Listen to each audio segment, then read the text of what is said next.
बिस्मिल्लाहिर्रहमानिर्रहीम। अस्सलाम वालेकुम students, welcome back to my channel all about maths with Sahar. आज की वीडियो क्लास 9 के लिए है, चैप्टर 10 है congruent triangles. Review exercise 10 start करते हैं। अगर आपको इसकी एक्सरसाइजेज चाहिए तो आप मुझे कमेंट सेक्शन में बता सकते हैं। बेसिकली ना इस चैप्टर में से लास्ट पे जो रिव्यू है उसके अगर क्वेश्चंस हम कर लेते हैं ना तो उसी में से एक दो क्वेश्चन आता है बस, या ज़्यादा इस चैप्टर में ना डेफिनेशन आती है। तो ज़्यादा प्रेफर यही किया जाता है कि जो रिव्यूज एक्सरसाइज है उन्हीं के क्वेश्चंस को सॉल्व कर लिया जाए। एक्सरसाइजेज के जो क्वेश्चन हैं वो नहीं करवाए जाते। सबसे पहले हम लोग क्वेश्चन 1 इसका स्टार्ट करते हैं। Which of the following statements are true and which are false. अब हमने स्टेटमेंट्स को देखते हुए ऑब्जर्व करना है कि कौन सी स्टेटमेंट फॉल्स है, ट्रू है। अ रे हैज टू एंड पॉइंट्स। रे जो होती है ना वो एक साइड से उसका एंड पॉइंट होता है या स्टार्टिंग पॉइंट, एक ही चीज आप कह लेना, टर्मिनल होता है। टर्मिनल कहते हैं स्टॉप, जहां पे रुक जाता है, और एक साइड पे उसका ना एरो चल रहा होता है। मीन्स के इसका एक ही जो है वो स्टार्टिंग या एंड पॉइंट होता है, ठीक है। या ये लेफ्ट साइड पे जा रहा होता है या ये राइट साइड पे जा रहा होता है, तो रे कहते हैं इस चीज को। तो अब देखा जाए तो यहाँ पे लिखा हुआ है अ रे हैज टू एंड पॉइंट्स, जो कि एक उसने गलत बात की है कि इसका तो सिर्फ एक ही एंड पॉइंट है। तो यहाँ पे हम स्टेटमेंट में क्या लिख देंगे, फॉल्स लिख देंगे इस स्टेटमेंट के नीचे। सेकेंड है in a triangle there can be only one right angle. Yes, अगर एक ट्रायंगल के अंदर हम एक राइट एंगल बनाते हैं तो दूसरा कभी भी राइट एंगल नहीं बनेगा। अगर बनाने की कोशिश की जाए इसके ऊपर या इसके ऊपर तो एक रेक्टेंगल की फॉर्म बन जाएगा। इसलिए स्टेटमेंट क्या है हमारी, ट्रू है कि एक ट्रायंगल के अंदर एक ही राइट एंगल एग्जिस्ट कर सकता है। थर्ड इसका पार्ट है, 3 points are said to be collinear if they lie on the same line. 3 points हैं, उन्हें हम कोलिनियर उस टाइम पे कहेंगे जब वो एक ही लाइन में कंटेन कर रहे हो। एक लाइन है और 3 पॉइंट्स हम ना वैसे ही हाईलाइट कर देते हैं। 3 points are said to be collinear, इसे हम कोलिनियर कहेंगे अगर वो एक ही लाइन में है। येस ऑफ कोर्स, ये स्टेटमेंट बिल्कुल ठीक है। तो यहाँ पे हम लिख देंगे ट्रू।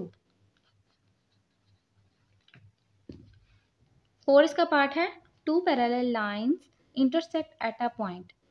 2 पैरेलल लाइंस, आपने पहले पैरेलल लाइंस को समझ लें, इंटरसेक्टिंग पॉइंट को समझ लें। दोनों को जब आप समझेंगे अगर वो सेम आ रही हैं तो फिर ठीक है, नहीं ट्रू है, नहीं तो आपका फॉल्स होगा। पैरेलल लाइन बेसिकली ये होती है, ऐसी दो लाइंस जो आपस में बिल्कुल सेम हो, आपस में ऊपर नीचे हो और उनमें डिस्टेंस भी ना फर्क ना हो। लाइक ऐसे ना हो, ये ऐसे है और ये ऐसे है, तो इसमें और इसमें थोड़ा फर्क है डिस्टेंस का। सो आपने देखना है कि पैरेलल लाइन ऐसी दो लाइंस हैं जो कि ऊपर नीचे हैं या साइड पे, इस तरह भी हो सकती हैं। ये पैरेलल लाइंस ना ऐसे भी हो सकती हैं, बस इसमें डिस्टेंस बिल्कुल सेम हो, तो वो क्या है, वो हमारे पास पैरेलल लाइन है। अब उसने बोला हुआ है intersect at a point. Intersect उस टाइम पे कहते हैं जब दो लाइंस आपस में क्रॉस कर रही हो, तो वो किसी एक पॉइंट पे ना आ रही होती हैं, कट कर रही होती हैं दोनों लाइंस आपस में, ठीक है।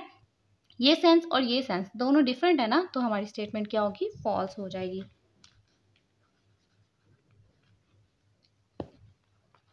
नेक्स्ट हमारे पास है 5, 2 lines can intersect only at 1 point. 2 line है वो एक ही पॉइंट को इंटरसेक्ट करती हैं, तो ये स्टेटमेंट बिल्कुल ठीक है जो अभी अभी हमने ऑब्जर्व भी की है। तो स्टेटमेंट हो गई ट्रू। नेक्स्ट है 6, a triangle of congruent side has non congruent angles. एक ट्राइंगल है उसकी सारी साइड सेम है, कंग्रुएंट कहते हैं सिमिलर, ठीक है। तो एक ट्राइंगल की बात हो रही है, दो की नहीं हो रही। ज्यादा कंपैरिजन जो कंग्रुएंट का होता है वो दो के साथ होता है, लेकिन यहाँ पे उसने क्या बोला हुआ है कि एक ट्राइंगल है उसकी सारी साइड जो है वो क्या है, कंग्रुएंट है, मीन्स के सेम है।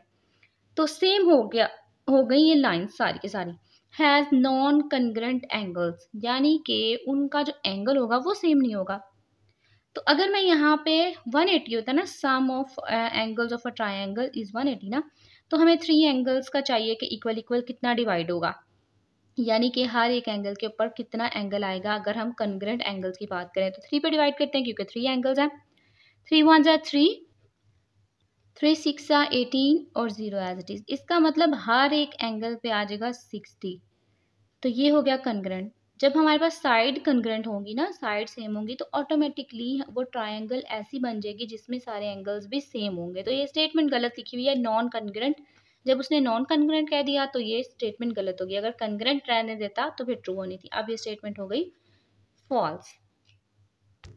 ओके जी, क्वेश्चन नंबर 2 स्टार्ट करते हैं। If triangle ABC congruent triangle LMN, ठीक है। उसने बोला हुआ है कि अगर हमारे पास दो ट्रायंगल्स हैं, एक है ABC एक है LMN, जो कि यहाँ पे शो है और गिवन भी है। अब ये उसने बोला हुआ है कि ये दोनों क्या है, कंग्रुएंट है, तो इसका मतलब है कि इनकी साइड्स भी सेम होंगी और इनके एंगल्स भी सेम होंगे। अब हमने ये ऑब्जर्व करना है कि कौन सी साइड किसके इक्वल है, कौन सा एंगल किसके इक्वल है। सो यही चीज़ हमने देखनी है। देखा यहाँ पे लिखा हुआ है कि यहाँ लिखा हुआ है कि एंगल M जो है वो किसके इक्वल है। तो सबसे पहले ना आप इसकी साइकी को समझे कि ये किस तरीके से है। अगर देखा जाए तो यहाँ 90 का एंगल 90 का एंगल मौजूद है, 30 का एंगल 30 का एंगल, 60 का। तो एंगल्स तो सेम है लेकिन उनकी शेप इस तरीके से है कि हमें कंफ्यूजन हो रही है कि क्या कौन सा एंगल जो है वो किसके इक्वल है। तो बस समझने की बात यही है। आपने देखना है, अच्छा तो आपने देखना है कि ये जो लेंथी लाइन है, आप बुक पे देखें तो आपको क्लियरली पता चलेगा कि ये जो लाइन है AB लाइन सेगमेंट, ये किसके इक्वल है। ऑब्वियसली ये LM के इक्वल है। आपने बस देखना है कि A के एज पे कौन सा एंगल है और B के एज पे कौन सा एंगल है। A पे है 90 और B पे है 30, तो इसका मतलब 90 और 30, 90 से शुरू करना है और 30 पे जाना है। तो आपने ढूंढना है कि 90 और 30 का है, या तो 60 या 30। इसका मतलब है कि AB लाइन जो है वो किसके इक्वल है, LM के इक्वल। सेम A का पता चल गया L के इक्वल, B का पता चल गया M के इक्वल, ठीक है। अब बात करते हैं C और B को देख लेते हैं, या C को खाली देख लें। तो C के ऊपर 60 है, तो आपने देखना है 60 किसके ऊपर आ रहा है, N पे। तो बस इनको देखते हुए हमें सारी वैल्यूज लिखते नहीं है। अगर आपको नहीं समझ आ रही, बहुत ज़्यादा टाइम इस पे कंज्यूम हो रहा है, सिंपल यहाँ पे हिंट दिया हुआ है, ये देखें। इसी से आपको पता चल जाएगा कि हाँ ये क्या है, इक्वल है। A किसके इक्वल है, L के इक्वल। तो आप देख भी लें कि एंगल वाकई इक्वल है कि नहीं, यस। B किसके इक्वल है, M के इक्वल। तो B है 30, M है 30, यस ऑफ कोर्स। C और N इक्वल है, तो C पे 60 तो N पे 60। इसका मतलब बहुत ज़्यादा मुश्किल नहीं है, सिंपल सी आप वैल्यूज उठाएं और लिख लें।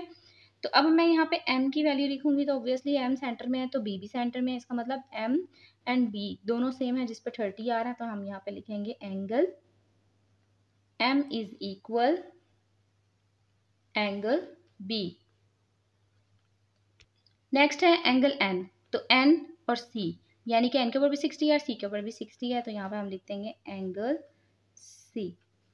सेम एंगल A है, तो एंगल A के ऊपर भी 90 है, एंगल L पे भी 90 है, तो एंगल L लिखना है हमने। बस ये लिखना ही है। वैसे उसने बोला हुआ कि ये कंकरेंट है तो एंगल तो सेम होंगे, बस हमने साइड्स लिखनी है कि कौन सी साइड किसके कंकरेंट होगी, ठीक है, या कौन सा एंगल किसके कंकरेंट होगा।